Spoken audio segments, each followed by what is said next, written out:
From Tally to Cali, it's time to wake up. Wake up, wake up. Warchant.com is your ultimate Seminole sports source. And this is Wake Up Warchant, fueled by DeLuna Coffee. Coffee's for closers only. Now here's Warchant.com's Aslan Hajavandi and Corey Clark. We here, up in here. He's Corey. I'm Aslan. Welcome on into Wake Up Warchant live here on YouTube. Thumbs up, please. Everybody watching us live at 6:05 p.m. on the East Coast on a Tuesday evening. We are, as always, fueled by DeLuna Coffee, DeLunaCoffee.com. You get all this great stuff, whether it's the actual coffee or some of their sundries. They're little, I shouldn't say little. This thing is a tank, man. Yeah. I don't know if you can hear that right now. That's tempered glass. My desk. This is stainless steel. This beautiful traveler mug. You can get all that at DeLunaCoffee.com. Use the promo code WARCHANT15 for a 15% discount. Remember, some of the proceeds of this right here, the Midnight Shift, goes to the Rally Foundation, which helps support funding for childhood cancer research. So power your day up, pep it up, and help out some children. You know, Corey, how are you, man? We should keep my arms around you. It was crazy seeing it in the flesh. We were out in the wild. We got to hang out with some folks this past weekend. I know we talked about that on Monday, but a lot of them are watching us now. It was good to see them.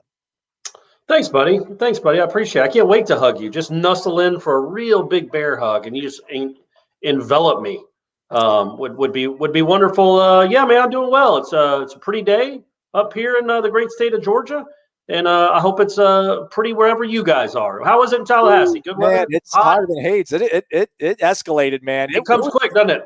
Man, it was 60 degrees this morning. I looked at my phone app. It got chilly in my house. I'm like, ooh, it feels great. And then it was 91. Hit 91 on my weather app at one point. So it's here. The summer has arrived. Fitting because spring football came to a conclusion on Sunday with the practice they held after Saturday's game. We did speak to some of the coaches today, the coordinators that has to get their thoughts on things. But real quick, we didn't mention this on the Monday show because we spoke about football, obviously, and then it happened on Friday. But Scotty Barnes had announced his intention to go into the NBA draft, which was not a surprise. That was kind of, I think, part of the plan. But today, Balsa Koprivica also announced his intentions to go and declare. And he has declared for the NBA draft. That one surprised me, but you know more about hoops than I do. Growing up on Jimmy Carter Boulevard, balling for a living. So, sure. Did that get you for a surprise?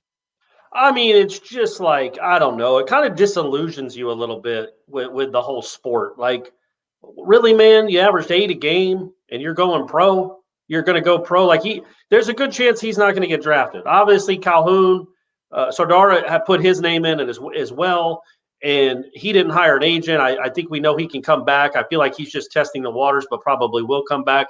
You don't really get the sentiment that Koprivica and Raekwon Gray are doing the same thing. They're gone, I think. And it's like, man, it's just, again, I hope he makes the NBA. I hope he has a 15-year career. Let me get that out of the way. And he can chase his dream. It's his life. Go live your life. And I hope he gets paid for a long time to play basketball, which is probably what he's dreamed about doing for a long time. But it's just it's just bad luck for Leonard. He has an all-time team. It doesn't even get to play in the tournament. Then he had the chances to have an all-time team next year. And half the team has just decided they want to go pursue their pro opportunities, which is the state of college basketball right now, and probably will be for the rest of our lives. It's just, the portal's wide open.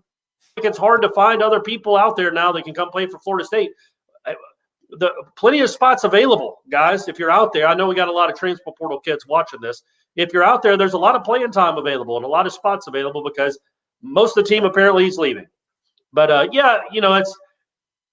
that's one of those where you're like, really, man, what? Like, you just feel like next year he could have been a 14-9 guy, really showed a little more consistency, and maybe works himself into the first round if he shows he can shoot the ball like I think he can shoot the ball, which I think that is something they would have developed more next year. Next 8, 38, 40. A couple were nice, like really good games. He showed plenty of potential, but yeah, he's decided he's ready to make money playing basketball. I do not foresee that, at least right away, but I've been wrong before. So good luck to him. Hope it works out. Well, if he goes undrafted, he has until the Monday following the draft to, as long as he pays his agent and squares up, he can come back to school if he wants to. So it's not totally a foregone conclusion, but it does some. But I do feel like he's a guy that might say, that's all right. There are a lot of other pro leagues around this world, and I'll go make some money there. You're right. Because I can't imagine he's expected to get drafted. I mean, he might blow him away there's only 60 spots. This isn't a 10-round draft where Tony Gwynn gets drafted out of San Diego State. Like, there's only 2 rounds. It's 60 spots. There's a lot of really good players. Plus, you got to compete with the guys from overseas that are coming that are draftable. So, good luck. Hope it works out for him. Yeah. All right, we got some callers in the queue. We got some folks already throwing doll hairs at us on the YouTube, which is, again, just amazing. But Trey Owen, this is your account now, apparently, Corey. I'm glad you somehow have absorbed this.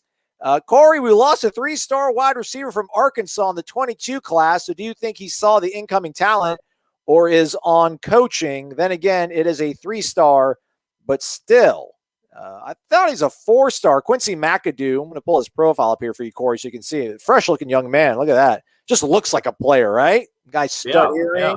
Nice. Look at the wave. I mean, I don't know a lot about the culture, but I think the wave is really appreciated. And that's on fleek. I think might have been a 2019, 2018 term. Don't know if we're still using it. That's fine. We're still using it. Wake Up Warchant still uses that. Okay. So yeah, he gone. Part of it doing business. I'm not, but hey, he didn't ask me, he asked you. What do you think, Corey? Let me put the question back up there. You think you see I don't know about the incoming talent. Like I will say this: if I'm a high school senior wide receiver, and I'm not the best player in the country, like I'm not, Julio Jones in 2007 or whenever that was. You look at the Florida State roster, and it's loaded with young guys. It's 7 or 8 freshmen on the depth chart right now. So I can understand how PT might, you might wonder a little bit about that. I also think it's probably that he, maybe got really excited one day and decided to commit. And he lives in Arkansas. Arkansas is recruiting him. He's, and he decided, okay, maybe I jumped the gun a little bit too much. I don't think it's coaching. 3-star, 4-star, that doesn't matter to me as much as what made him commit and then what made him change his mind. And I can't answer that. I would think the depth chart isn't all that appealing for a young guy. Hey, man, we don't need to show these guys. We don't need to show, this trader's clips. Well, it's when he commits. Have fun in Arkansas. When he commits, we show. When he commits, we show. I know. Let's see what we got a block right here. Then when he leaves, okay, I like that. I like that physicality. I think part of it could be the depth chart. I would have a hard time thinking that this particular depth chart with no proven commodities that are younger than, no proven commodities at all really would scare off somebody that thinks they're really good because you feel like, okay, I can play in front of these guys. They're not very good. I would think that would happen. I don't know. It's hard to say. Fair enough. All right. To be honest with you. Yeah. I wish I could answer that, but I really can't. I don't know what it would be. Hop on the premium recruiting board. Michael Langston's got a write-up. Tease you there. He's got okay. There you go. Some intel, some insight on things. So you can go check that out, Trey. Thanks for the question. Mark's here. Party can now commence. Let's go, Mark. Missed you, man. But he had more important things on his plate, life stuff. We won't get into his business, but Mark had an excused absence. I went ahead and approved it. $75 in the kitty. For that, I thank you, sir. Sincerely, thank you, Mark. Corey got the Johnny Cash going tonight, all black, in my best Borat voice. Very nice. That's pretty good, man. That's as good as your Orgeron. Yeah, there you go. Mark, it's slimming. It's obviously very slimming. It makes me look tough. Doesn't make me look tough. Aslan, I am tough. It just accentuates it. Yeah. But thank you very much, man. That's very, very kind. We missed you. I hope to see you again. I just had a thought across my head, Aslan. Yes, sir. For our Warchant appreciation party, why don't we just do it at Gene's house? He's got a nice house. It's not my house. It's not a bad idea, but it's Gene, you're watching right now. I know you're watching right now. I just volunteered your house for the the Saturday, like a Saturday afternoon get together before the Notre Dame game from like 4 to 7. And then there can be an after party at another establishment maybe, but we start off at Gene's house. He roasts a pig. Okay. We do a luau. Maybe we just do a luau at Gene's house. Gene, make it happen, buddy. Okay. Luau, because do you think Mackenzie Milton's going to be the starting quarterback? Ooh, look at you, Aslan. I can't believe that the lead story right now, and this is not a criticism, this is probably just me not having the fine-tuned ear that Ira and Corey have, but the main story right now on warchant.com is Dillingham. Mackenzie Milton raised bar for FSU quarterbacks, helped group improve, penned by one and only Corey Clark. Listen, man, a week and a half ago, Mike Norvell said that Jordan Travis's accuracy was next level. Kenny Dillingham talked about Jordan Travis with, reverent tones, about how much he's grown, like not only as a football player, but as a human being, like he is functioning at a high level as a human being now. He's living his best life. Yeah. He's living his life. Yeah. I mean, how is that not your start? I mean, how is that not your projected? Aslan, I feel like you're commenting on a story by judging on the headline. Okay. And we don't do that around here. We're journalists. Okay. If you click on the story, the very lead of it is, despite Mike Norvell saying that Jordan Travis has had a phenomenal spring. There you go. Let's read it. After Saturday's spring game, Florida State head football coach Mike Norvell was effusive in his praise of sophomore quarterback Jordan Travis. He said the returning starter had made a huge leap as a passer and had a phenomenal spring overall. On Tuesday, offensive coordinator Kenny Dillingham gave similarly glowing praise to the dual threat QB. The growth in him, you can't put into words. I can't describe how proud I am of this kid. Dillingham also said Travis had shown the ability to be great. And if you go down a little bit, you don't have to go down a little bit, but we don't want to give away the milk. Sell the cow. We're not giving the cow. Yeah. That's the saying. I screwed that one up. Basically right after that, I go, okay, but then Dillingham was asked if Jordan Travis is the starting quarterback. I basically reiterated your question, which got the best answer of the day, I thought. At the end, where you asked Dillingham, has Jordan Travis taken on the lead as the starting quarterback? Yeah. And that's where we went from there. Basically saying, Jordan Travis looks like he's the starter. They talk about him like he's a Heisman contender, but they're not about to give him the job yet. And I do think that there is something to that. We talked about it on headlines today. I'm going to say that a lot, folks. I feel like I don't want people to think that I'm passing. If I say something that they hear in another podcast, I don't want them to think that I'm acting like I haven't said it before. Like I'm stealing my own thought to say it again. Yeah, I don't know. It just bothers me when some people do that. But anyway, so we brought up the fact that, look, I think Jordan Travis is in the lead right now. It's April 13th, as much as that matters, which isn't much at all. But I do think what Dillingham said about Mackenzie Milton matters, because I do think Mackenzie Milton has done that to the quarterback room. And imagine what Jordan Travis, what kind of spring do you think Jordan Travis would have had if Milton had transferred to Kentucky? Do you think he still changes as a man, as Dillingham said, and changed his complete work ethic and went from being okay with, just being okay with being good to now wanting to be great every day? I think Mackenzie Milton has made an impact there. I feel that's kind of unfair to Jordan Travis, though. It's saying almost like he needed a kick in the butt. Not to say that he didn't, but I don't buy that entirely, man. I think that's politics. Because I do. I think that number one, Milton looked good in the spring game. We got to give him that. It's not like he didn't look. He looked terrible. So I do think there's truth in that. But also, I just don't know how. I know you want to be an internal competitor. You want to be internal and compete no matter who's competing against you. But if it was Jordan Travis this spring only competing against Tate Rodemaker, the competition does matter. You know what I mean? Like, he knows he's the starting quarterback. He doesn't have to have a great spring. He knows he's still the starting quarterback. Man, he's got a guy in here that's one of the biggest name quarterbacks in the country coming into Florida State. And he's got to compete with him. He's got to raise his level. Now, whether he's doing it because of Mackenzie Milton or doing it because he sees Mackenzie Milton work hard and he's like, oh, I'm going to do that. Or if it's just because he knows he has to be better to beat out this kid. I think whatever the reason is, I think the Mackenzie Milton, there is a Mackenzie Milton factor when it comes to Jordan Travis just raising, a rising tide raises all ships. I always get that wrong. I know I did again. You guys know what I mean. You say it's like the whole, what was the thing you said about like metal on metal, or what do you say? Oh, yeah. It's I coined it. I think we're coming up on the three-year anniversary of me coining that. It's iron sharpens iron. Okay. Yeah. So you're competing, I think it's self-explanatory.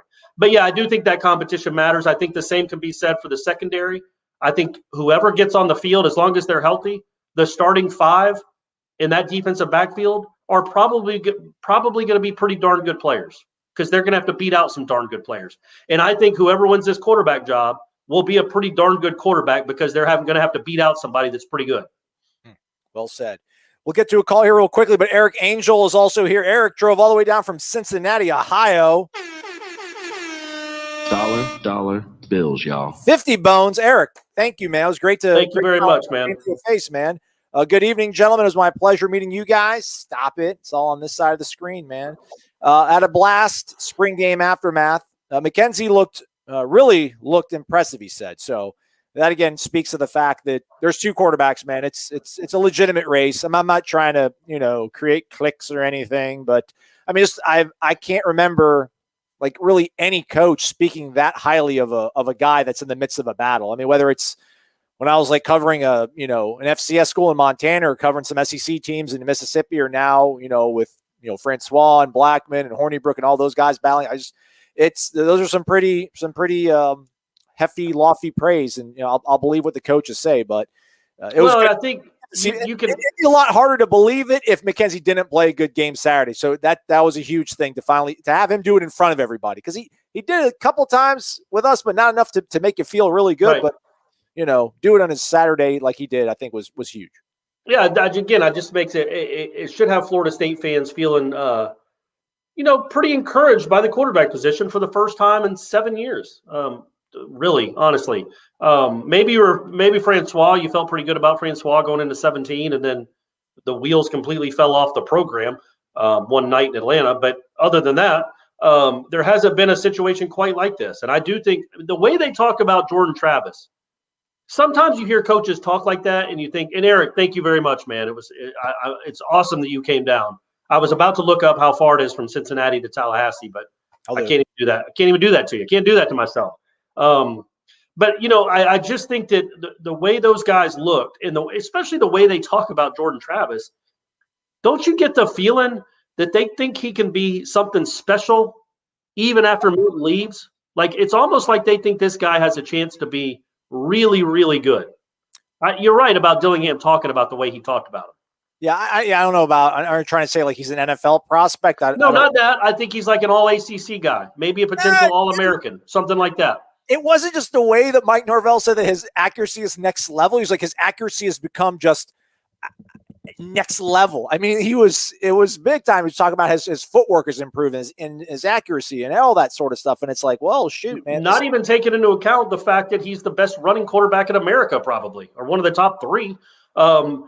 So yeah, man, I think they're really excited about Jordan Travis. But again, I do think he took a step, whether it was just a natural progression or it was seeing somebody that's had a lot of success, that's done it at a high level, and seeing what they do every day, or just growing up, whatever the case may be. Maybe it's completely coincidental, but I think Dillingham truly believes that Milton has impacted all those guys.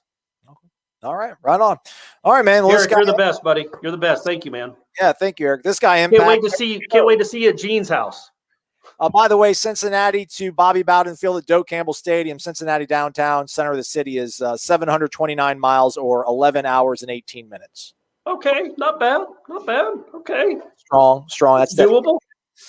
This gentleman here, again, makes an impact every show because he's here. Every show, he's there. Lighthouse, Rough Waters, there. Solid. It's Gator Kirk, Mr. Virginia Beach, Mr. 757. Gator Kirk, welcome in. How you doing, man?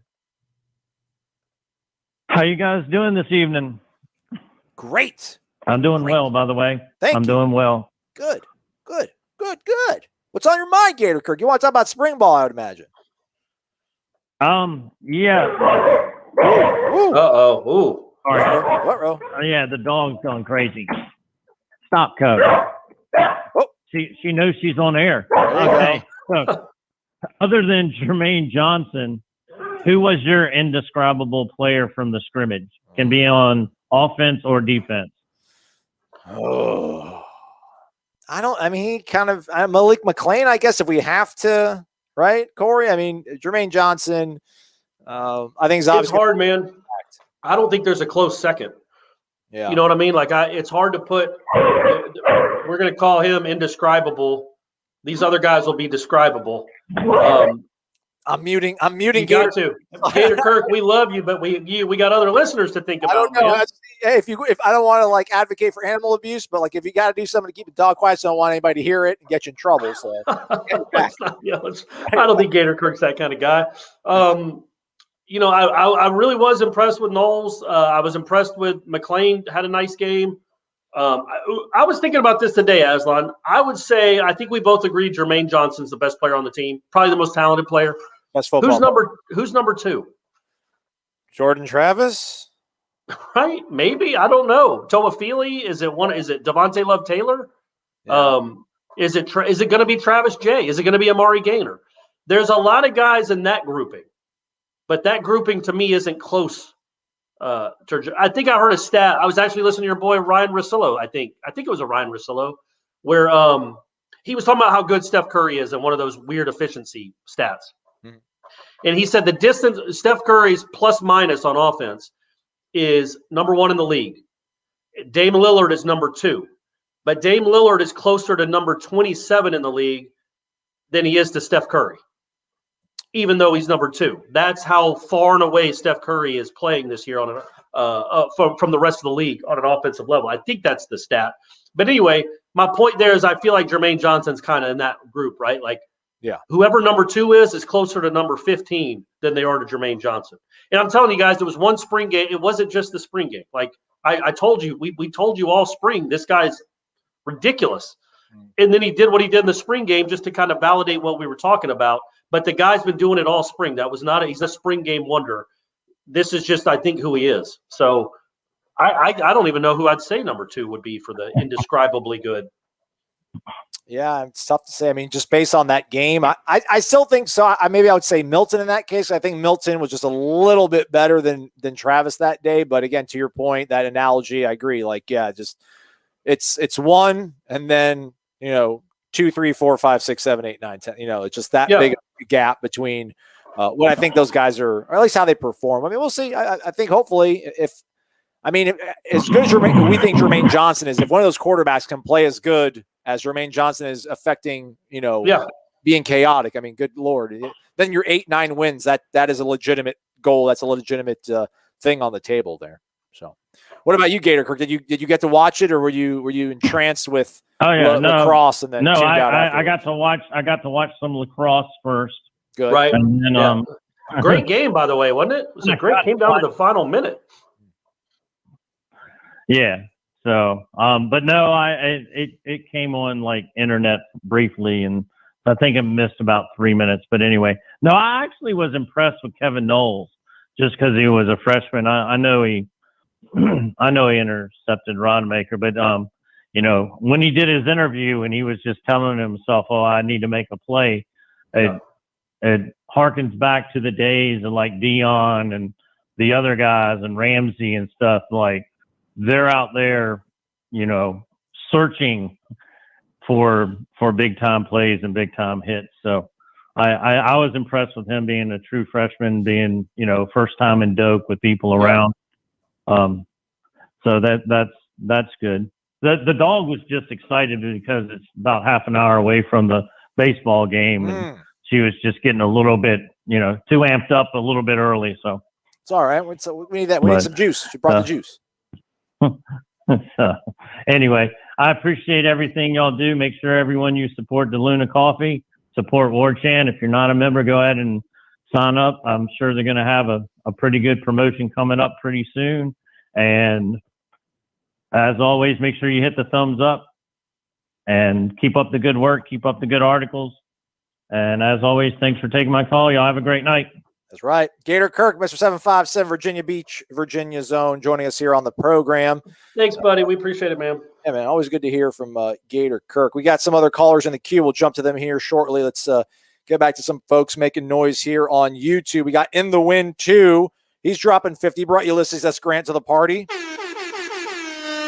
Great cash, homie. Dollar bills, y'all. All right, man. I don't know, that sounds a little louder than usual. Let me turn that down. Sorry, I'm trying to be a little more cognizant of what we do on this YouTube show for our podcast listeners, because again, you are my first love. You're my favorite children, the podcast listener. Not that I don't love our pillars here, but They've been with us since day one, so I want to make this as palatable as possible for them. Nonetheless, it's funny to think about, so I bet some people listen to us while they're taking their kids to the school. Yeah. It's sleepy, 6:30 in the morning. Everybody's piling into the car, 7:15.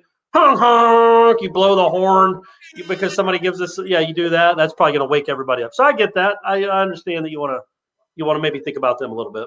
We tweaked it. I think I've turned it down a little bit. It was overpoweringly loud. I think your better half pointed out one time. So she can get engineering credits on the show now. So there you go. Nice. Do we roll credits at the end? We should. I know. She's part of the Actors Guild now or whatever. Baffled.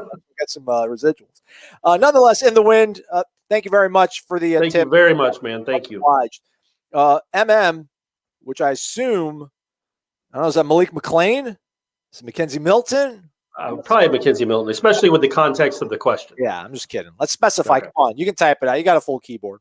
Mackenzie Milton looked good. I think the next few months he will distance himself in the quarterback race unless Travis shows a real improvement in the passing game.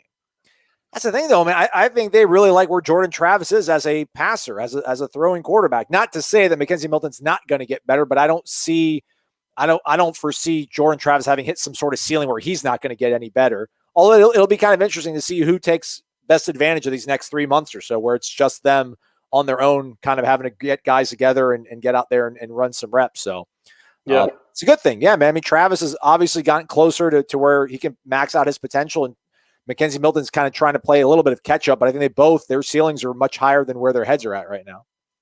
Yeah, and Dillingham even said as much today. He said that, we'll see who improves over the next 3 months, basically, like who prepares the best over the next 3 months. And yeah, I mean, I don't foresee either one of them not improving. I do think Milton's going to get a lot better. I think there is something to be said for, well, we've said it a lot, like new system, been out of football for 2 years, competitive football anyway, for 2 years, and then having to learn a new system. Of course he was behind. He was hamstrung. But he didn't look that way on Saturday. And I'll say one thing that both these guys should get credit for, and again, talked about it on headlines a little bit, but no real passes that were close to being intercepted.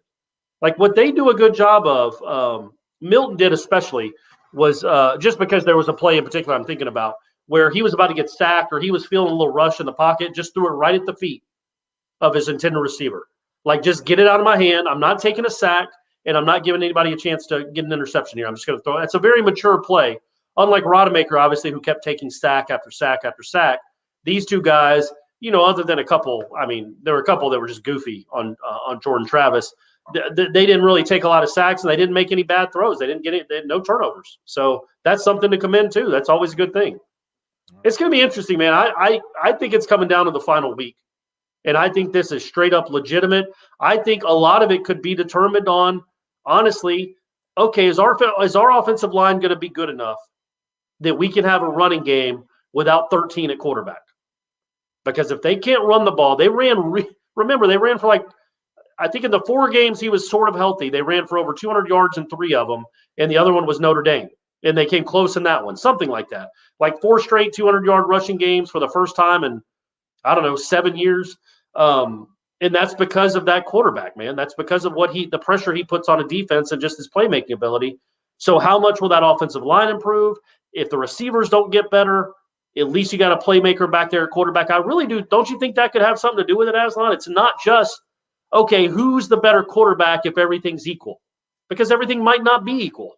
They might need a dude behind quarterback that can make plays with his legs. Well, I always thought that's kind of why they went after Mackenzie Milton, was because he fit what they wanted to do better. But maybe they have grown more comfortable with embracing Jordan's skill set, because I don't think they've ever really coached anybody like him. So maybe it has come to that point where they're like, all right, man, like this is something unique and different than what we've ever coached before. Let's figure out a way to utilize it the best we can. And perhaps they do like it better than what they've been accustomed to and normally had with guys like Riley Ferguson and Brady White and guys like that. Think about, and again, I'm not comparing him to this person. This person is one of the best that's ever done it. They did go to the same school for, I don't know if they ever teammates, but think about what Petrino did with Lamar Jackson. He went from I can't even name, what were the other Petrino quarterbacks? He didn't have anything like that. Nobody's ever had anything like that. He might have had dudes that could. Ryan Mallett. But you know what I mean? Like, he coached Ryan Mallett and then completely tailored his offense to this dude who was a freak show. Jordan Travis isn't the freak that Lamar Jackson is. I shouldn't even have to say that, but I will. But I think the comparison is apt where sometimes the really good coaches can fit their offense to a dynamic talent. The problem, and again, I feel like we're only in the middle of April, and I'm going to keep saying this stuff. The problem is that can you tailor an offense around someone that you're not convinced can stay healthy? And then what do you do if he gets hurt? Because McKenzie Milton, who by the way is fast enough.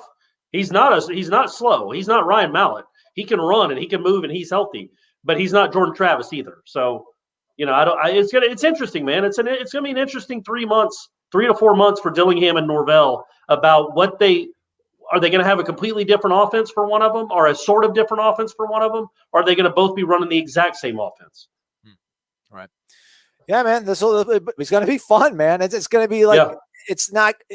Because I really do think we believe that these guys are going to elevate each other's game. Whereas, we kind of were going back and forth the Blackman thing where it's like, all right, maybe he doesn't need somebody pushing him. Maybe it's best that he has all attention on him and he doesn't have to worry about outside noise and outside pressure. But we think both these guys are talented supremely and they're going to push each other and they're only going to get better from what we saw, which is somebody posted like a question on the warchant.com tribal council, basically asking, like a poll of like, where are you at right now with this team? And like one of the options was like, I'm not going to say anything until we get 10 wins. I think we're going in the right direction. And another one was like, I think we'll win 10 wins or 10 games this year. And like 67% of the people that responded on the thread were like, I think we're moving in the right direction. Yeah. So all this Good stuff. Builds excitement. All right. We didn't get to see the big guy. Daryl's here. He's from Thomasville, North Carolina, as you obviously know. I hope you had a safe trip down here and enjoyed the game. Good evening to you, Daryl. Thanks for being here. Hey, Aslan, how you doing, Corey? Sorry I didn't get to see y'all this weekend. It was a good trip. Coming down was a little bit rough. Like our GPS wanted to take us around the long way around, especially through them back roads of Georgia and everything. But we got down there safely. Sat in on the second row, about 45 yard line, behind the bench on the west stands, and anyhow, enjoyed the game. One thing I wanted to ask you about as far as the quarterback position goes, I thought both quarterbacks did real well. I thought McKenzie might have played just a little bit better on some of his throws, but I think it's going to be a close battle, like over the next, say, 3 months of as far as guys getting out there. Like I agree with you. Over the next 3 months, getting with the receivers, working out with them for the next 3 months, and then kind of like coach says about working out with your players, and then in the fall months, you'll really have to hit it and everything. But coming down to the last, I guess down in the stretch, Corey, what do you think is going to be the final straw that's going to be that's going to come down to Coach Norvell, that's going to have to persuade him one way or the other on who's going to be the starting quarterback? Yeah, that's a good question, man. I don't want to just be simple and say whoever plays better in August, but Daryl, that's straight up what it's going to come down to. I think the two scrimmages, I assume they'll have two scrimmages in the fall.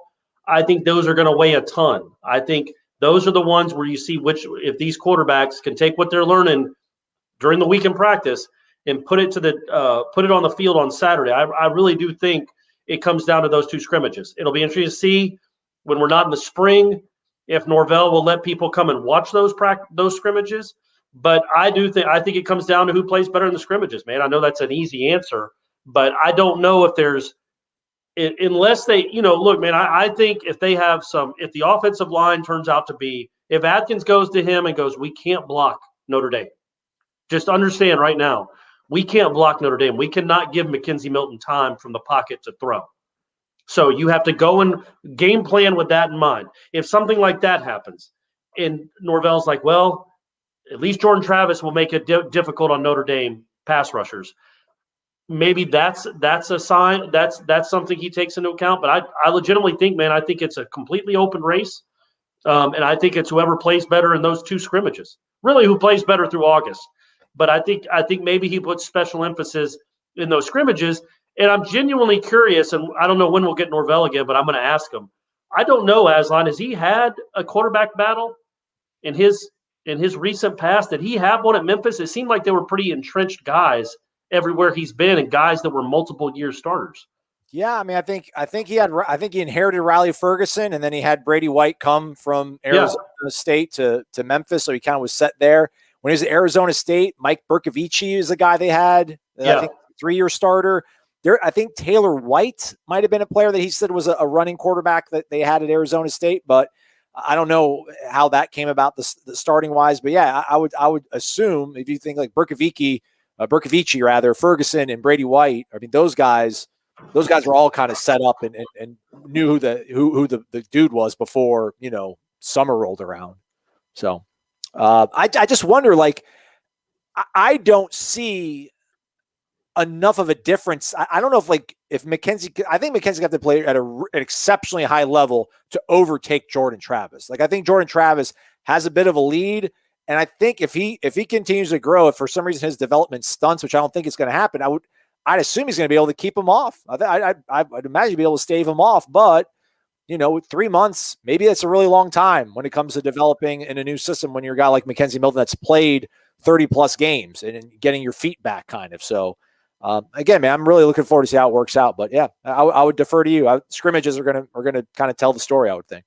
Yeah, I think so. I think, and what's a bummer for Jordan Travis in that sense is that he doesn't get to show Jordan Travis in a scrimmage wearing a green jersey. That what can make him super special and unique, he doesn't really get to showcase that. But that's probably a good thing too. Like, show them that you can win a game from the pocket, throwing the ball, and then all the other stuff, the runs and stuff is a bonus. Yeah. I think if he's the quarterback, it's a built-in bonus. So when you use it, you utilize it, go in knowing you're going to utilize it. But still, and I also think we'll see how Milton does with the plays, with the system, if he's got that all down, if he has a camaraderie or a rhythm with any of these receivers, if he can build that up, all that matters. And again, though, I don't think there's one particular thing like Norvell's like, okay, he throws the deep ball better or he reads it quicker.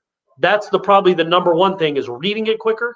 But will Mackenzie Milton be able to read it quicker when Jordan Travis has been in this system for a little longer? It's all up in the air, man. It's going to be a real life, fascinating quarterback battle.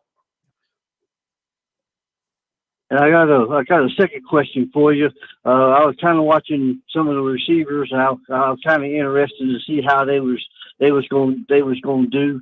And I was real happy to see McLean and Robertson, do real well. And they made some real good catches. I know Robertson, had a kind of a rough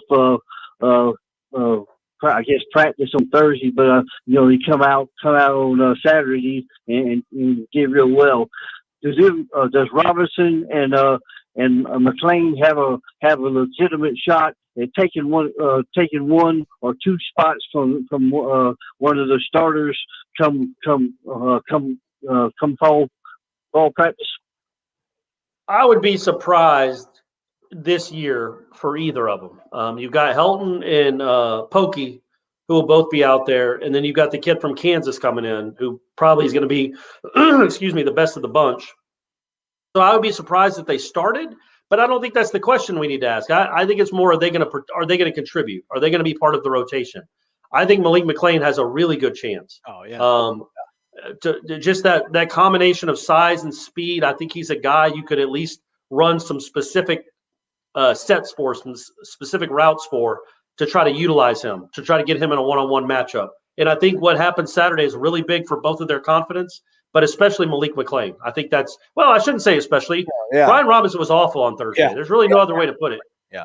He wasn't good at all. So for him to make that play that he made when it mattered, has to just he just buoyed with confidence now. That was a great catch. It's a great adjustment on the ball. It was something that I wasn't even sure he'd ever done before until Saturday. And that was just a really good catch. And hopefully that can be something that propels him too. But if I had to pick one of the two that I can see contributing I would probably pick McLean just because of the speed and what he could give you as a deep threat.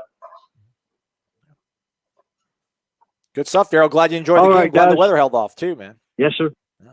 Oh, all right, sir. Well, y'all have a great evening. I sure enjoy each and every show y'all put on, and sorry I didn't get to meet y'all, but maybe another time. And I sure enjoy hearing y'all each and every week. And y'all guys, y'all hit that thumbs up, subscribe to War Chant, and drink that DeLuna coffee and hot chocolate, and support the Florida State Seminoles, because they are coming back, and the Florida Gators and the Miami Hurricanes are going down this year. So you heard it here first. He said it himself. That's Daryl. You can take it to the bank, y'all. Daryl from Thomasville, North Carolina. We appreciate the call. I was thinking about him, like him and Eric too, like to drive that far. And I know there were other people that came from great distances. Our man Shane flew in.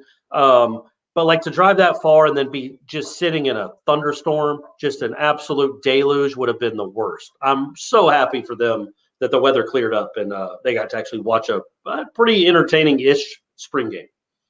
Would you say the Brian Robinson touchdown catch will hopefully buoy him the way we were hoping that Warren Thompson was going to be buoyed by the touchdown catch against NC State?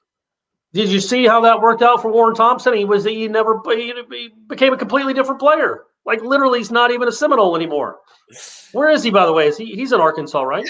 Yeah. Him and Kendall. Is that Quincy McAdoo wants to go play with Warren Thompson? Come on, man. You won't be around that. Greatness breeds greatness. Speaking of which, one of the great pillars of this program and one of our valued War Chant subscribers, we got Matt AMCZ, also known as Mark, in Naples, Florida, joining us here. Mark, good evening to you, man. Thanks for being here. How are you?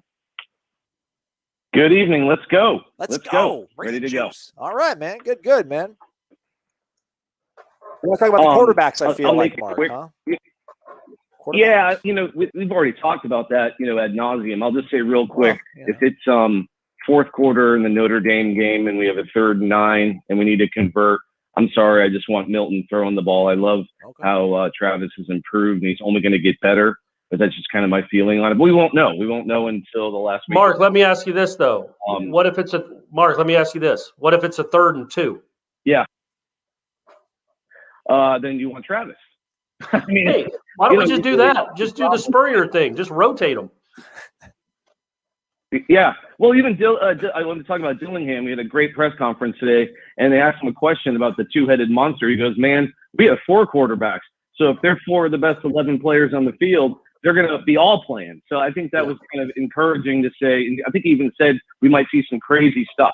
So I think that's good. They realize that they can get creative with it. And I also loved how Ira, not once but twice, called out Jeff Cameron's play calling in the in the conference. It was pretty funny. With friends like that, man. Yeah, exactly right. That was quite a big part of headlines too, is us just ripping Jeff for mainly 2 hours.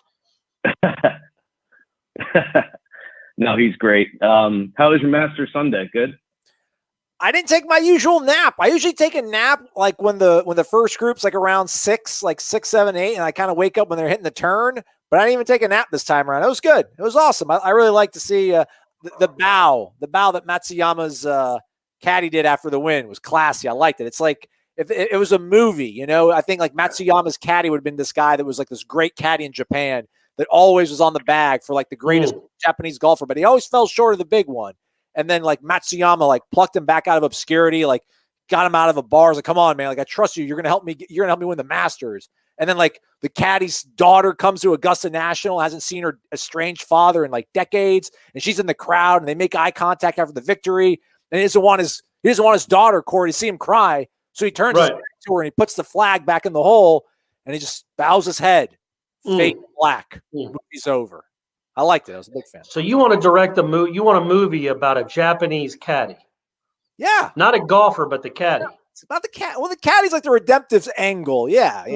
All right, that's going to be a big seller, I think. Okay, I appreciate it. But yeah, how about you, Mark? Did you enjoy your Master Sunday?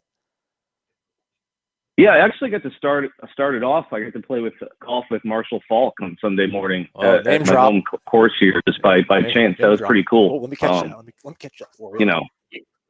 Is he any good?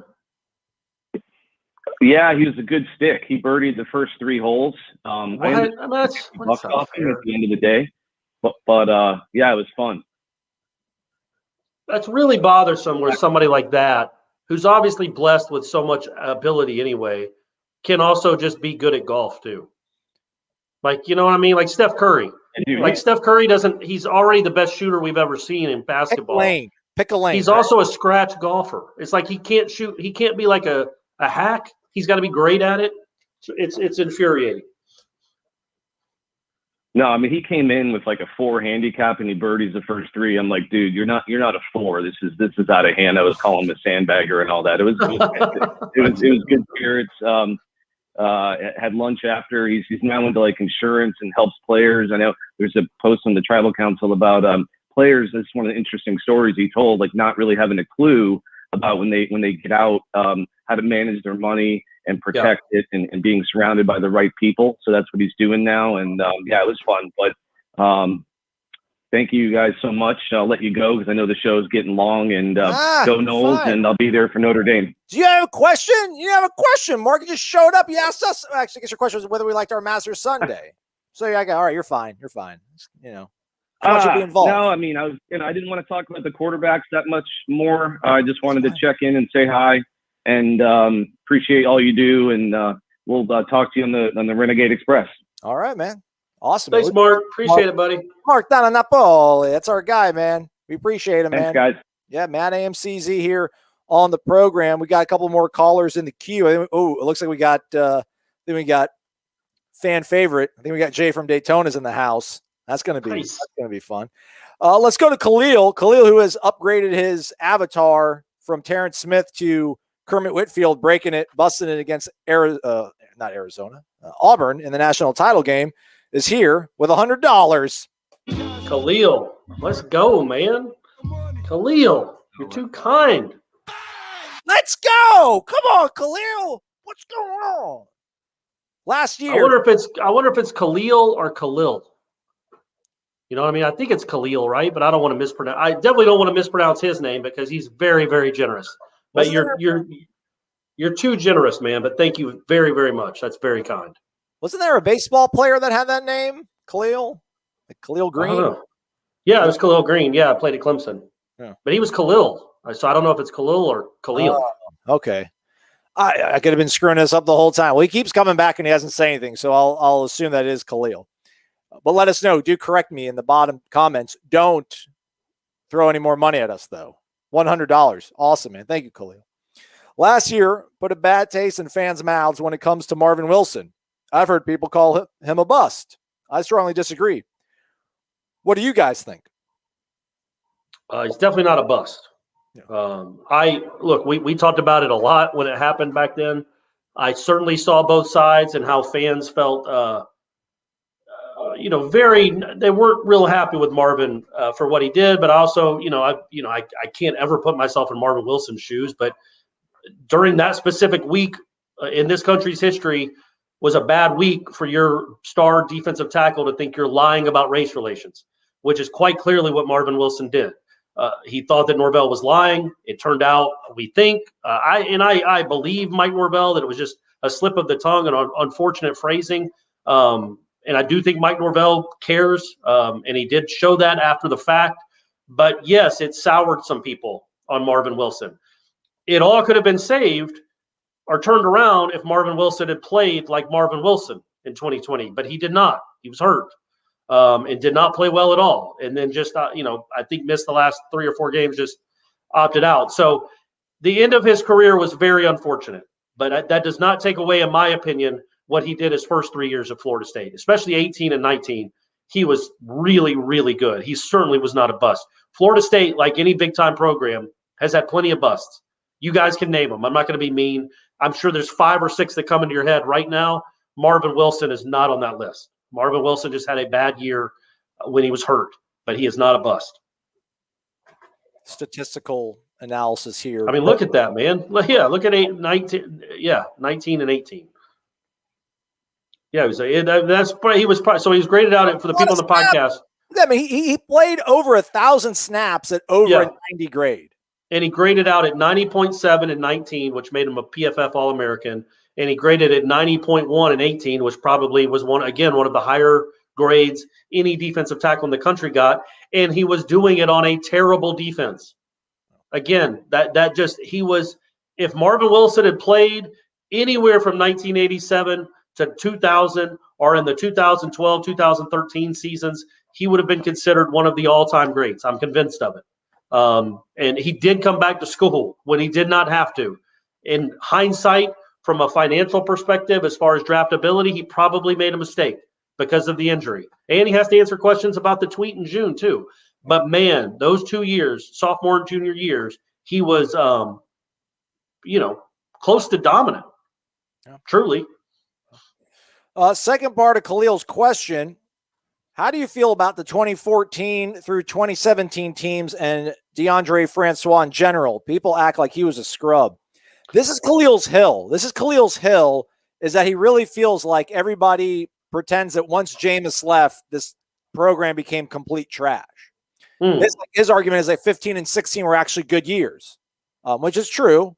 So what do you think about 14 through 17 and Francois in general? Francois, listen, I was working in Alabama. I was on Alabama radio. I picked Florida State to win the game because I felt Florida State had the better quarterback going into the game against Alabama. That's how I felt about DeAndre Francois. The 16 season, I mean, Louisville, he didn't have a good game, but nobody did. He picked it up in the second half and played his rear end off and got them the lead, and they should have beat North Carolina. He beat Miami after getting the crap kicked out of him that game. He beat Florida.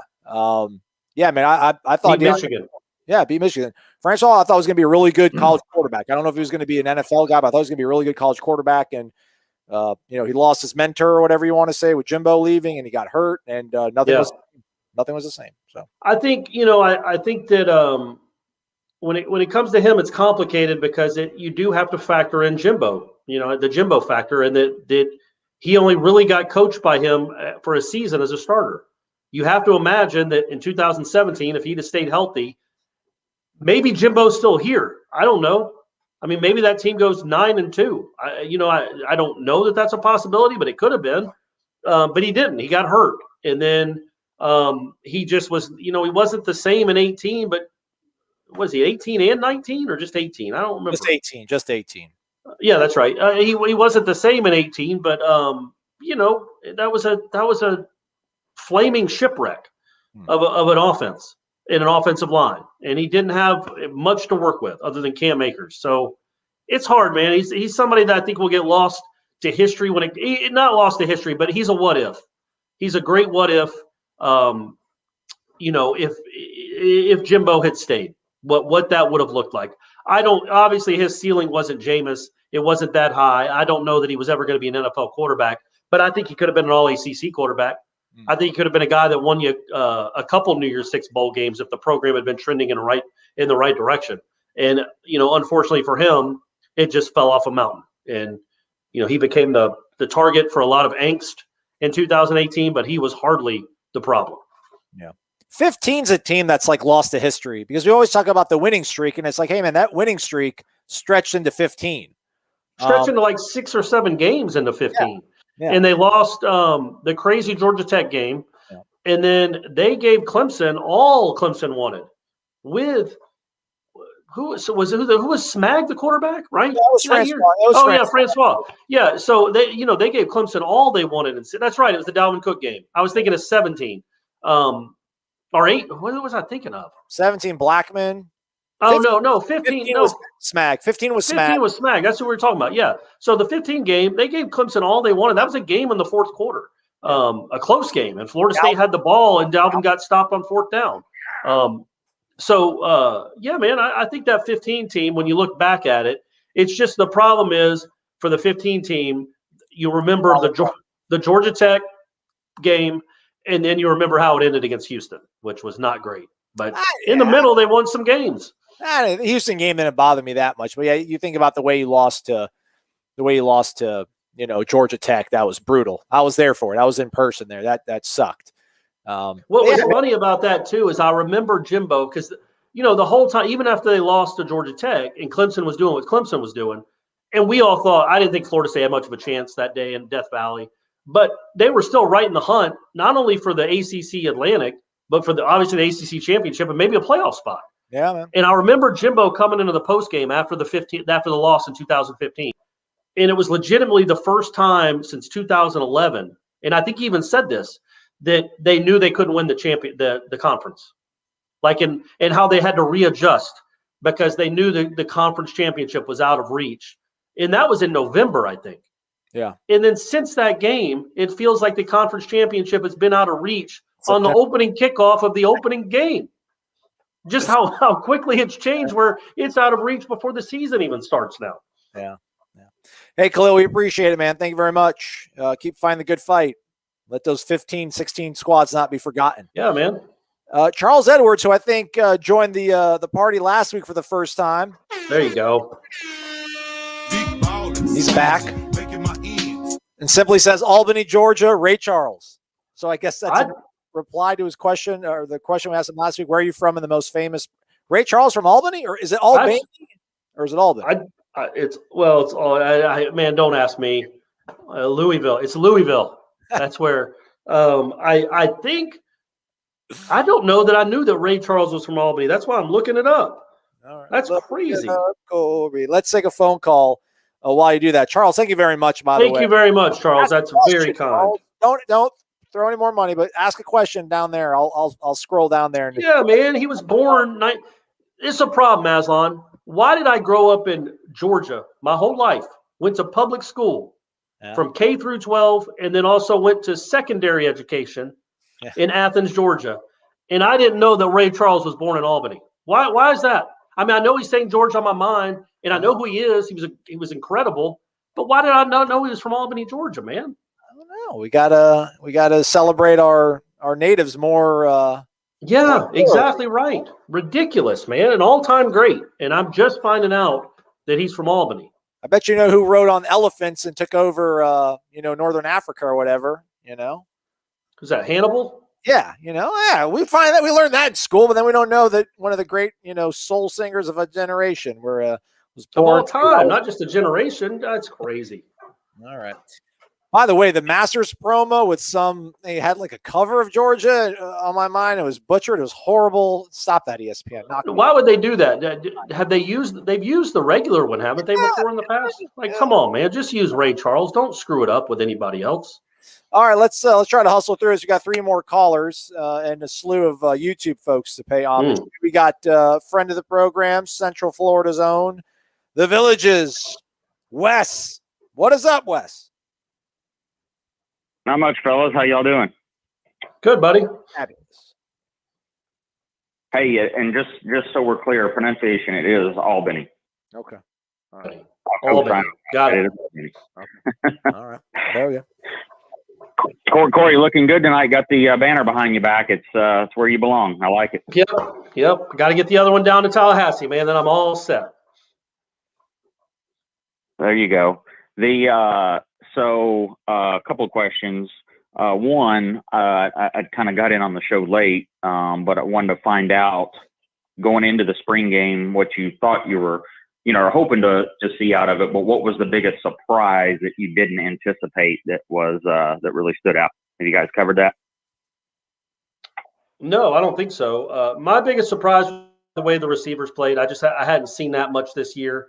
I know Pokey had a couple of drops, but he's the only one I remember really having a down game or at least a couple drops. The young guys made some plays that, quite frankly, they just, at least the ones we had been watching, they hadn't been making a lot of. So that was my probably biggest surprise takeaway.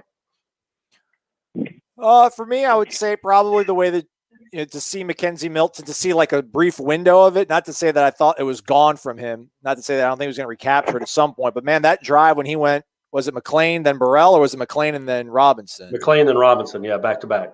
Man, that was just like, okay, that's still we knew it was there. We hope it was still there, and to see it like come out in that moment, because like he would make 2 throws like that in a practice, but in period 13 and then period 24. But to see him like, because it was third and long, hits a screen pass. Next play was the Malik McLean completion. Very next play. So it was like 3 plays, just bang, bang, bang. To see him like go down the field, good on good. To see it happen like that caught me by surprise. Otherwise, I mean, I didn't have like sky high expectations for anything, and I don't really think we saw anything that kind of out of the pale from what we'd seen in the previous practice and scrimmages to qualify it kind of as a surprise. So since Corey knocked out receivers, I would go ahead and say that, see Milton lead that drive like that, and then come back the very next drive and get him back on the goal line. They didn't score. Yeah. Ask Kenny about that. And I don't know, I guess he's probably playing it, safe by saying it was both kind of, maybe the right adjustment wasn't made by Pokey and the throw wasn't obviously ideal, but man, if he would have made that throw, then we'd have been like, ooh, 2 touchdown drives back to back. Yep. Watch out, here goes Mackenzie Milton, but didn't happen. So those were the things caught us by surprise. What about you, Wes? What do you like from the game on Saturday?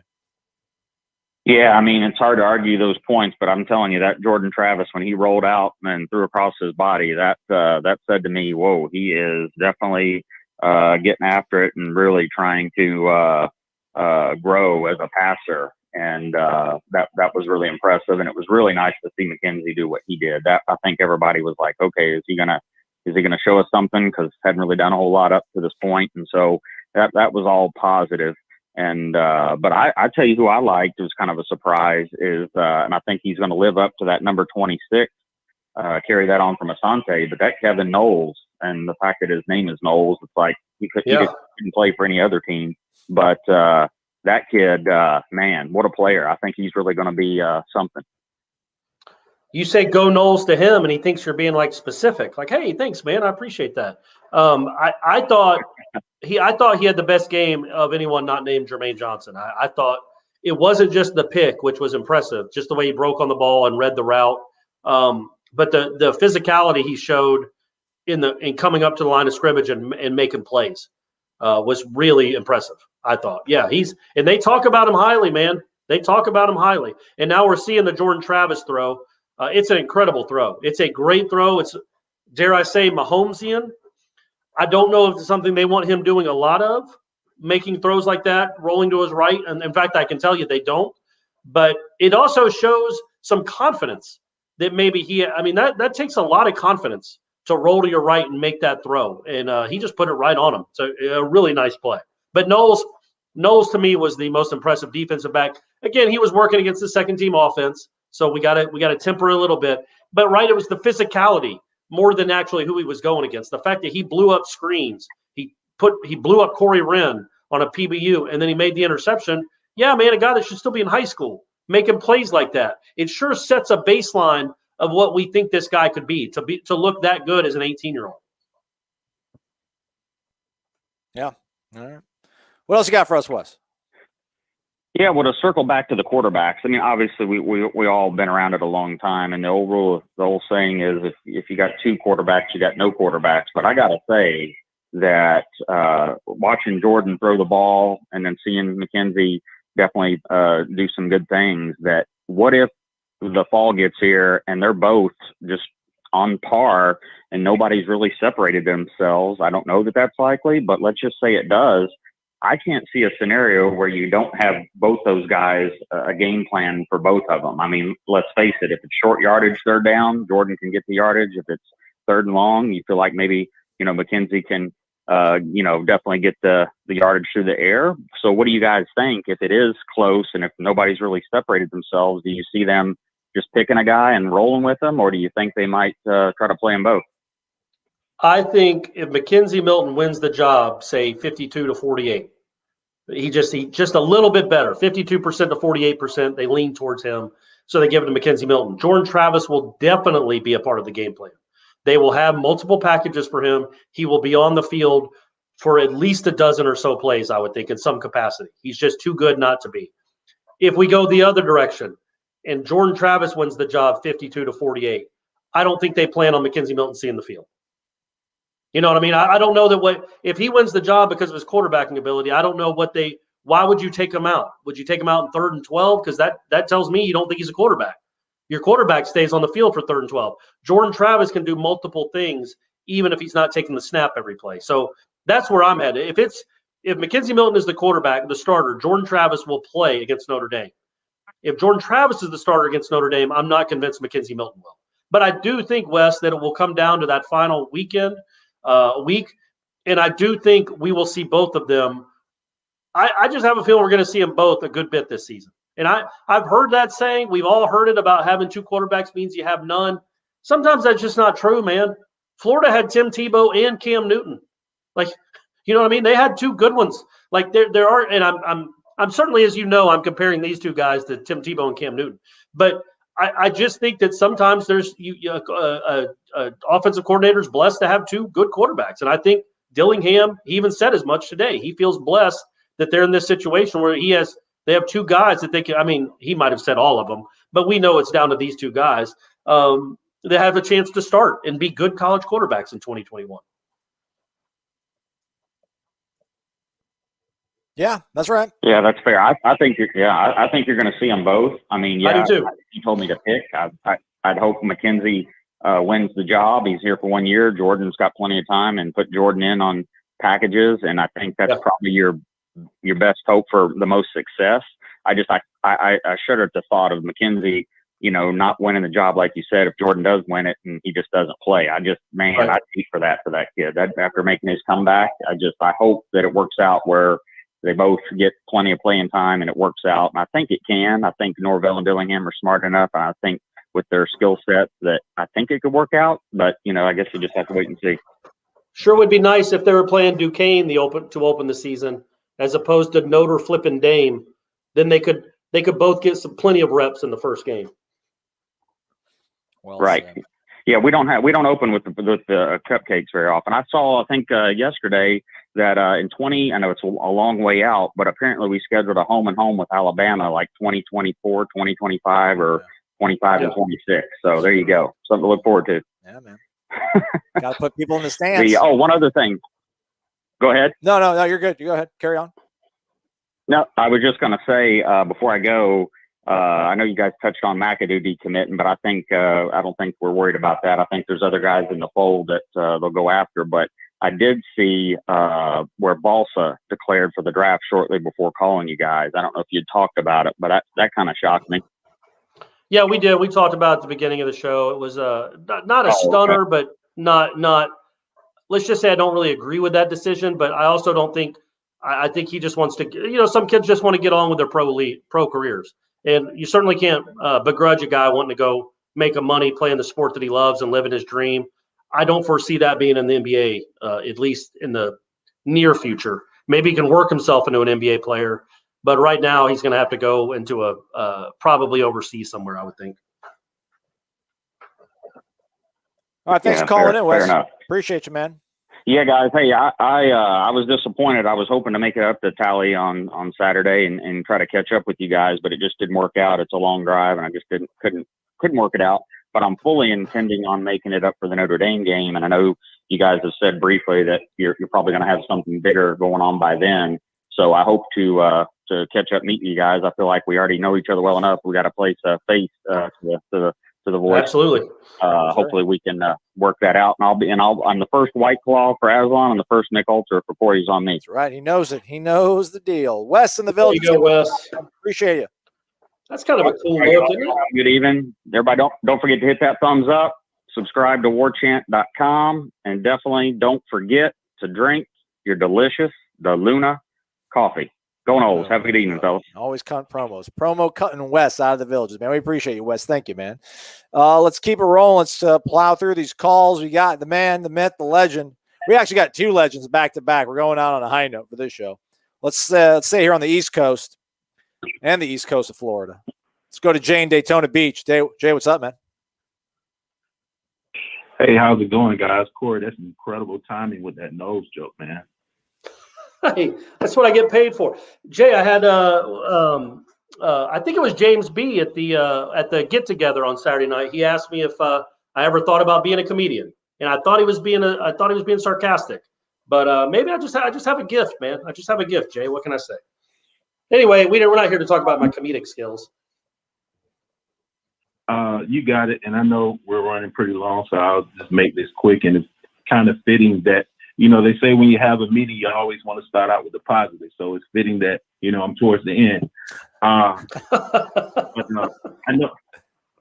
I know everybody's wondering about the offensive tackle and guys, we have to get that offensive tackle. And if you just look at to keep going in the direction where we're attempting to go, to keep climbing, we got to get that offensive tackle, and I'll tell you why. Like if you can look at something, for example, if you look at the screen game, and we're like one of those teams. You know, some teams, like no matter what kind of coach they get or who coaches, just a certain identity and culture we have. Like I spoke about before, man, our screen game is always like not good. So you need an offensive line, you need your receivers blocking, you need tackles for that screen game. And if you look at how many DBs we got, I mean, like, you know, we got guys like McClellan and Dotson, you know, and a couple of guys are injured and that may not even see the field. You have to get those guys in the trenches if we're to double our win total from last year from 3 to 6. I think a reasonable expectation for improvement, a measuring stick would be if we're able to get to 6 wins this year. If we're able to get to 6 wins, we'll get a good recruiting class in with Travis Hunter and those guys. And then in 23, we can get to 9 wins, 3 more wins.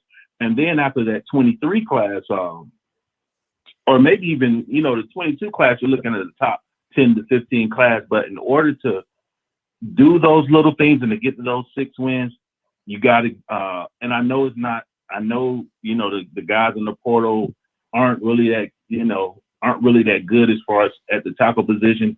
But just like we have all these DBs, we gotta get some tackles, man.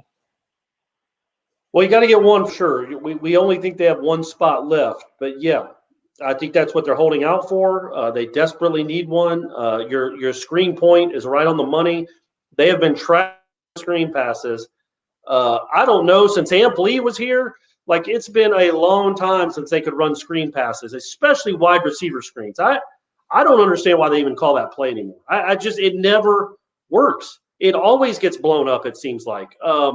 So I agree with your point. I think that, but going back to the main point, yeah, the screen backs, it would be nice to get some tackles out wide. They can make plays and get out in front of that running back, not let dudes inevitably sneak through and make a play on something that should be a 26-yard gain, turns into a 4-yard gain because your lineman doesn't at least push a linebacker out of the way.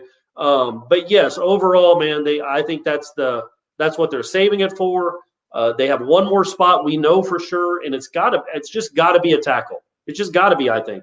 I think they got lucky with Devontae Love-Taylor, better than they thought that he was when they got him. So maybe they can get lucky again with somebody from a smaller school, or maybe somebody from Alabama gets tired of being in Alabama and wants to come to Florida State. A reverse Landon Dickerson.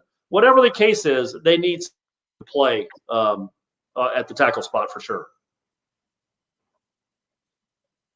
All right, guys. And I'll just say like that, you know, I can't drive that point home enough because if you look at movies like The Program back in the 90s, Necessary Roughness, even going back to Goldie Hawn on Wildcat, they went after Finch. They had to go get that big man. The quarterback would get killed. And it would be a travesty bringing McKenzie, Milton. It's almost negligent to bring, McKenzie in, man, with that leg and not protect him. So on that note, drink the Luna coffee and go Noles, guys. You have a good evening. There we go. Jay bringing up a Wildcats reference. Yeah, Goldie Hawn, the coach. That was the first little trivia. That was the first movie with Wesley Snipes and Woody Harrelson. Look at that. They were both in Wildcats together. I think Michael T. Williamson, the dude that played Bubba in Forrest Gump, plays the quarterback in that movie. I think. And he could throw 1,000 miles. It's a good movie, man. Well, it's probably not a good movie, but it was a good movie when I was like 11 years old or whenever that came out. There we go. All right, let's get to our last caller, by the way. Right now it's the top of the second inning between Florida State and Florida out in Gainesville. Noles got a runner on first with 1 out. Reese Albert's up the bat. So we'll keep you posted. Scoreless tie right now, top of the second. Okay, there you go. So let's go from the East Coast. Let's go all the way out west. I think 4 time zones. Let's go to Ralph. Ralph's in Hawaii, y'all. He wants to talk football, spring football. Ralph, mahalo. Aloha, guys. How's it? Great, man. I love it. Good, buddy. Good. Okay, real quick, Aslan, I sent you an email yesterday. Don't know if you had a chance to read it, but he wants to send us more stuff, Corey. Corey, he's sending us more stuff. Ralph, what are you doing? Give us. Ralph, I'm all about it, man. Send whatever you want, buddy. I'm all about it. Well, that will complete the overall offerings, if you will. There's some variety of flavors still to come, but that's about it. So now I'm going to have to put you guys on the back burner and start working on the boxes for our other Warchant Ohana, our family in the Warchant. So we'll see you guys again in the fall. Okay. I'm going to start working on the other folks now. I wanted to call in real fast, and I was Corey, I think you said it best. You captured exactly the words that came to my brain after the spring game on yesterday's show, which for me is Sunday night when I'm laying down for the evening. I listen to you guys. Cautiously optimistic is what I took away from the spring game. We should be very happy, but clearly not satisfied. Not to trump Jay on negativity, but the one takeaway that I'm really concerned about was Jordan Travis's touch on the ball, because correct me if I'm wrong, he missed 2 wide open receivers, and that just his touch, you know. I hope he can work on that this summer. I think he will. And he's getting better from where he was, and I think one of them was a deep ball, if I'm not mistaken, a deep shot where I just think he put way too much zip on it. He overthrew the kid. But yeah, that was a weird route anyway. I was watching it the whole time. He was kind of being held, and it was a double move, and I think the receiver kind of slipped or got tripped a little bit, and but no, on those you just got to put him up and let the guy run under it. I'm more worried, honestly, when it comes to Jordan Travis. When you talk about touch, the deep balls, hopefully he can hit those. It's the touch on the mid range. You can't throw it 1,000 miles an hour, and you can't lob it over people's head. There's that fine line where the great ones live, and I don't know that he's there yet. But also, he's a sophomore in college, so he's got plenty of room to grow. I mean, he hit deep shots at Terry in the Notre Dame game. He made a couple really nice throws against North Carolina. I think Duke, he completed his long ball accuracy is actually quite nice. His accuracy is quite nice on that. But I can't remember him zinging in like a 13-yard in route, between the numbers. That intermediate stuff, I think is probably a good thing where you're talking about, Ralph, to see the touch. Corey, you kind of talk about sometimes you guys fit it in there. Sometimes you got to kind of throw it a little bit over the linebacker, drop it into the bucket. But no reason I think he can't develop that because, again, man, his accuracy is the next level. That's what the head coach says, Ralph. Getting better. It's getting better. Well, and they know certainly better than I do. Better than we do. That's just my takeaway. Other than that, I mean, McKenzie over the middle to Burrell over the 2 DBs was awesome. Great throw. Plane stretching out. We certainly should be optimistic coming this year. Maybe we'll get more than just one good scripted drive out of the offense per quarter. That would be nice. That would be an improvement. Yeah, and I think when it comes to cautiously optimistic, we also got to set our what our heights, we think our heights are. Like, I'm optimistic they'll be better, but I'm under no illusion that this is a championship football team. Ralph, I don't think you're under an illusion of that either.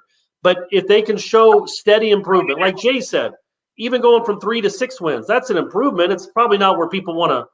You're not going to get excited about a 6-6 season.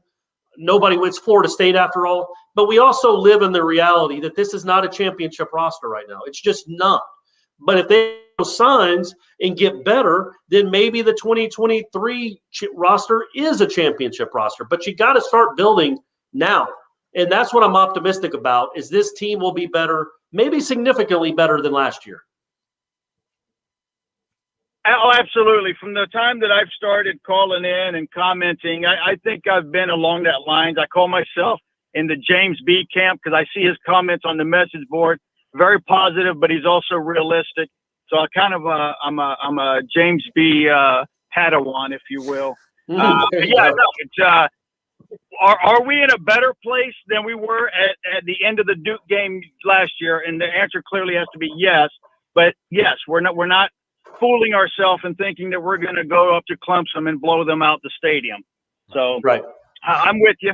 Cautiously optimistic, hopeful, and very happy with the changes or the improvements we've seen over the last few months. Anyways, I just wanted to call in and give my thoughts, and obviously just say, guys, obviously we love you to death. We love everybody out there. The pre-comments leading up to the pregame and then afterwards at the show, all you guys that got together, and I saw comments on the board. It just seemed like it was a great time. I'm sorry as hell I missed it. Hopefully we can replicate it, if not go beyond, when I'm there in August, and Wes, who's from the Villages, there in August. And I just can't wait to meet everybody. You guys that's why I love this fan base on Warchant. Everybody just seems to talk to each other. They're greeting each other. They're happy to see each other. And I can't wait to be in person a part of it. So I love all of you out there, every one of you. Damn right. There you go, Ralph. We close the show with that. Absolutely. Good stuff. All right, Ralph, we're going to let you go, man, unless you got something else for us. But that was a high note. That was the way to wrap it up. No. Obviously, mahalo for taking my call. Go Warchant, hoorah. That's right. That's Ralph, everybody. He's from Tallahassee, but he's living the dream right now with the missus. Retired Marine out in Hawaii, man. We appreciate his call. And, I'll save some of these treats package. Maybe we'll do like a brunch. Like we'll do like an all-day drinking session Saturday for the lead up to the Notre Dame game.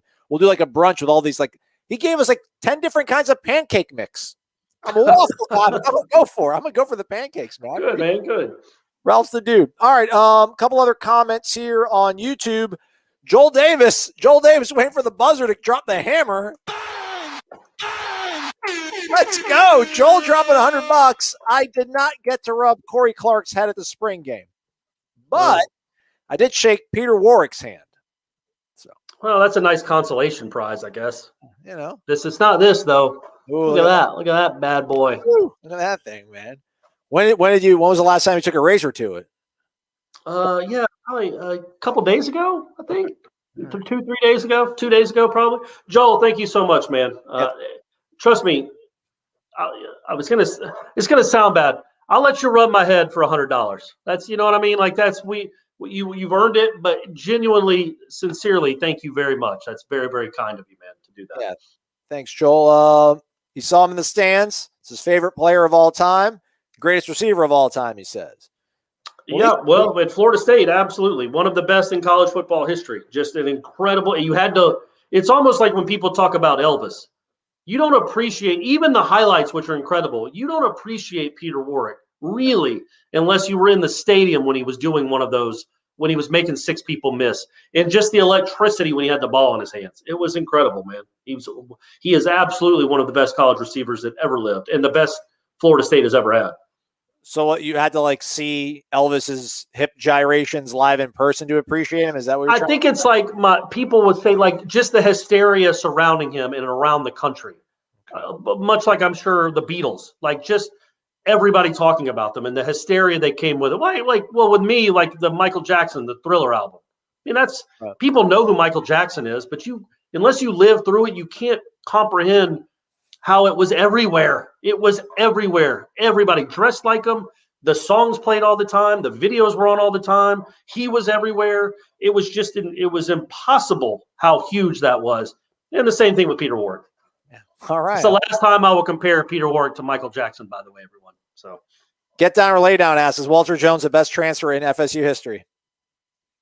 Yes, I would say that's either he or Golson.